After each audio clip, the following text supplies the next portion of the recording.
Ils entretiennent le gazon, balaient les rues et nettoient les salles de douche de leur hébergement.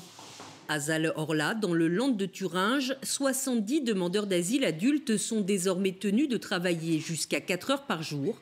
C'est la première circonscription en Allemagne qui met en œuvre cette obligation de travail avec une indemnité horaire de 80 centimes. Impossible de dire non à ces travaux d'intérêt général, même pour ceux qui cherchent un véritable emploi, comme Osama et Mohamed. Pour moi, ce n'est pas bien. Je veux travailler, avoir un vrai travail à plein temps. Ça serait bien. C'est mieux que dormir toute la journée. Mais vous savez, ici en Allemagne, le salaire horaire minimum, c'est 13 €. Nous, on fait ça pour 80 centimes. En cas de refus, les prestations sociales peuvent être réduites de 180 € par mois sur les 460 perçues mensuellement. Autre nouveauté, ces allocations sont délivrées sur une carte de paiement ou une application. Celle-ci ne peut être utilisée que pour effectuer des achats dans la circonscription. Faire des courses est devenu un casse-tête. Cette carte ne fonctionne pas partout. Souvent, il m'arrive de vouloir prendre un café quelque part ou de m'acheter des vêtements dans une boutique dans la ville voisine et les paiements ne passent pas. Avec cette carte, les retraits d'argent liquide sont impossibles, tout comme les virements bancaires en Allemagne ou à l'international. Pour les défenseurs de ces mesures contraignantes, les aides sociales constituent un attrait pour les migrants qui reverseraient une partie de cet argent dans leur pays d'origine. L'élu conservateur de la circonscription ne s'en cache pas. Il s'agit de rendre l'Allemagne moins attractive. Je vous le dis très sincèrement, nous sommes arrivés à un point de rupture dans l'accueil des réfugiés. Alors en tant que préfet, c'est aussi mon rôle de montrer aux habitants que l'extrême droite n'est pas la seule à proposer des solutions et que les partis démocratiques peuvent aussi prendre à bras-le-corps ce sujet avec les lois qui sont mises à notre disposition.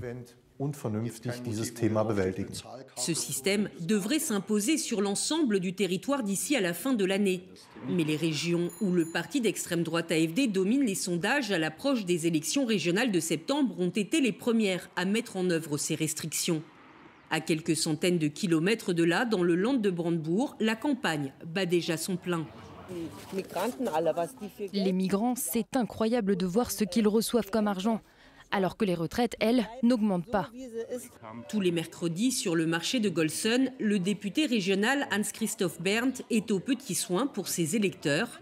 Saucisses et boissons fraîches à volonté. Ici, le parti d'extrême droite AfD est dans son élément, car l'immigration reste le sujet numéro 1. Pourquoi la migration ? Parce qu'il y a toujours plus de profiteurs dans notre région. Ce qui a changé ces dernières années, c'est qu'il y a tout simplement trop de migrants. Ils ont une toute autre culture que nous. Pour Hans-Christoph Berndt, c'est toute la politique migratoire menée depuis 2015 qui doit être remise en cause. Alors forcément, les mesures dissuasives à l'égard des migrants ne vont pas assez loin, selon lui. Malgré la guerre en Syrie et le régime des talibans en Afghanistan, il considère que leurs ressortissants doivent quitter l'Allemagne. La Syrie ou l'Afghanistan ne sont pas des régions en crise, surtout pas l'Afghanistan. Même chose pour la Turquie d'où viennent une grande partie des demandeurs d'asile. Nous disons, il faut qu'ils soient renvoyés chez eux. C'est pour cela que nous militons. Un discours décomplexé qui se normalise. Dans le sillon d'une extrême droite toujours plus puissante, certains responsables politiques conservateurs souhaitent limiter les demandes d'asile à 60 000 personnes par an jusqu'à 2030. Inquiétant pour les associations qui viennent en aide aux migrants et œuvrent à leur intégration. Sur le terrain, l'inquiétude est palpable. Cette ambiance anti-migrants fait peur. On le sent dans la rue, on le voit sur les affiches de campagne. Beaucoup de gens qui arrivent se posent des questions et nous demandent si l'extrême droite est déjà au pouvoir et s'il faut s'inquiéter. Selon la chargée des questions d'intégration dans le Land de Thuringe, le durcissement de la politique migratoire illustre avant tout la dérive du débat politique vers l'extrême droite. On a affaire à des responsables politiques qui cèdent à une partie de la population. Ils pensent pouvoir la récupérer en montrant qu'eux aussi sont fermes, qu'en mettant en place ce système de carte bancaire, on prive les migrants de liquide et que c'est une bonne chose, car comme ça, l'argent reste chez nous. Mais ces mesures ne sont rien d'autre que populistes. C'est de la politique sur le dos des migrants.